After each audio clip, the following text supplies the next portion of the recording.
নমস্কার। দিলীপ ঘোষকে বলা যেতে পারে বঙ্গ বিজেপি থেকে একেবারে বহিষ্কার করে দিয়েছে। লিখিত আকারে নাও করলে অলিখিত আকারে দিলীপ ঘোষকে বহিষ্কার করে দিয়েছে এবং এর নেপথ্যে রয়েছে নাকি শুভেন্দু অধিকারী। দেখুন, শুভেন্দু অধিকারী যেদিনই তৃণমূল কংগ্রেস ছেড়ে বিজেপিতে পদার্পণ করেছেন, বিজেপির অনেক বড়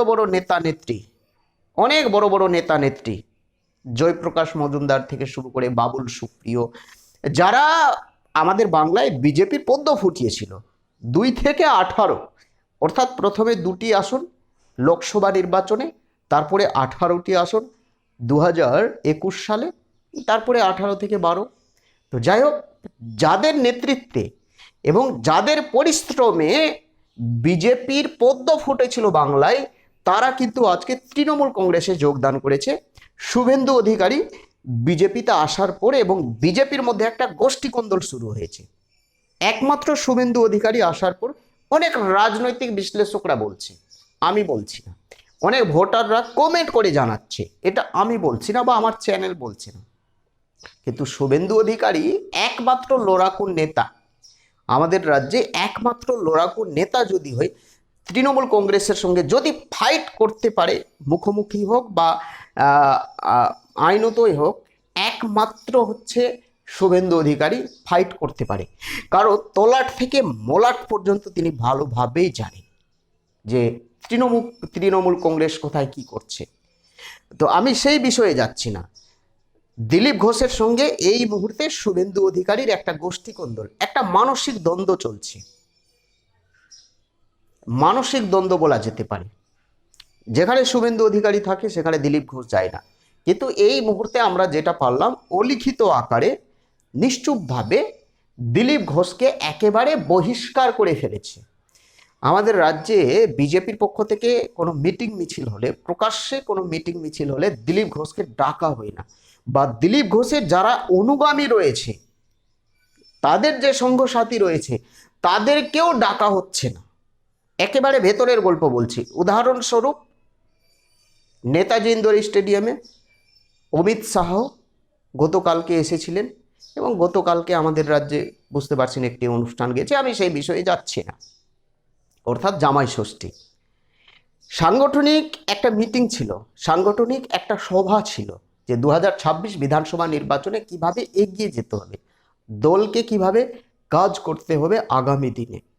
একটা সাংগঠনিক একটা মিটিং বা তাদের একটা সভা ছিল, সেখানে দিলীপ ঘোষকে ডাকাই হয়নি, আমন্ত্রণ করা হয়নি দিলীপ ঘোষকে। এবিপি আনন্দ, জি24 ঘন্টা, TV9, ক্যালকাটা নিউজ, এদের যে সাংবাদিক রয়েছে, দিলীপ ঘোষকে যখন জিজ্ঞেস করে তার বাড়ি গিয়ে যে কি ব্যাপার, আপনাকে ডাকা হয়নি, না আপনি অভিমানে যাচ্ছেন না, না আপনার আপনার মনের মধ্যে কোনো আক্ষেপ রয়েছে, দিলীপ ঘোষ প্রকাশ্যে জানিয়েছেন যে আমাকে ডাকাই হয়নি। তখন প্রশ্ন করে যে কেন আপনাকে ডাকা হয়নি, দিলীপ ঘোষ জানান দেয় যে আমি এখন ছোটোখাটো নেতা বলবো না, কর্মী, আমার হয়তো প্রয়োজন হয়নি, দল মনে করেছেন যে আমার এই মুহূর্তে প্রয়োজন নেই সেখানে, সেই জন্য ডাকা হয়নি। কিন্তু আমি যখন সভাপতি ছিলাম, বঙ্গ বিজেপির সভাপতি, তখন আমিও সেখানে ছিলাম। অমিত শাহ প্রধানমন্ত্রী যখন আসতো তখন আমিও ওই মাল্যদান পুষ্পস্তবক দিয়ে তাদেরকে সম্মান জানাতাম। তো যাই হোক, যখন তিনি সভাপতি ছিলেন, তিনি তখন যেভাবে, এখন এই মুহূর্তে যেভাবে শুভেন্দু অধিকারী যে কার্যকলাপ করছে বা যে মিটিং মিছিল করছে মোদির সঙ্গে, অমিত শাহের সঙ্গে, দিলীপ ঘোষ যখন সভাপতি ছিলেন তিনি তখন এই ধরনের কার্যকলাপ করতেন। এটা প্রেস মিট করে তিনি জানিয়েছেন এবং দল তাকে মনে করেনি যে এই মুহূর্তে তাকে ডাকা উচিত না বা ডাকা উচিত কি না। দল মনে করেছে যে এই মুহূর্তে তাকে ডেকে কোনো লাভ নেই, সেই জন্য ডাকা হয়নি এবং আক্ষেপে তিনি যাননি, সেটা জানিয়েছে আমাদেরকে। তো বলা যেতে পারে যে বঙ্গ বিজেপির মধ্যে একটা গোষ্ঠীকন্দল, ফাটল একেবারে আজকে স্পষ্ট হয়ে গেছে যে দিলীপ ঘোষকে একেবারে দল থেকে তাড়িয়ে দিয়েছে। লিখিত আকারে নাও হলে অলিখিত আকারে দিলীপ ঘোষকে বঙ্গ বিজেপি থেকে একেবারে বিতাড়িত, ছেটে দিয়েছে। কোনো দিনই আর বিজেপির বড় মিটিং মিছিল হলে ডাকবে না, যেটা আমরা সূত্র মারফত জানতে পারলাম। তো যাই হোক, প্রত্যেকে ভালো থাকবে, সুস্থ থাকবেন। বিয়ের পর কিন্তু দিলীপ ঘোষের ভাগ্যটা কিন্তু ভালো চলছে না।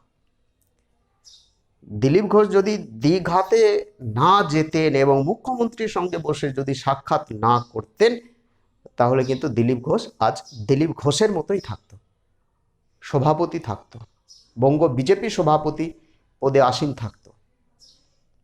দিলীপ ঘোষ আর কোনো দিনই ভালো জায়গা পাবেন না বঙ্গ বিজেপিতে, যেটা আমরা সূত্র মারফত জানতে পারলাম।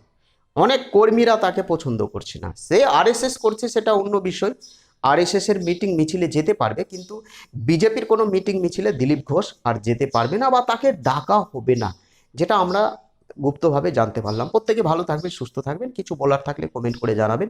নতুন হয়ে থাকলে চ্যানেলটিকে সাবস্ক্রাইব করে দেবেন। জয় হিন্দ।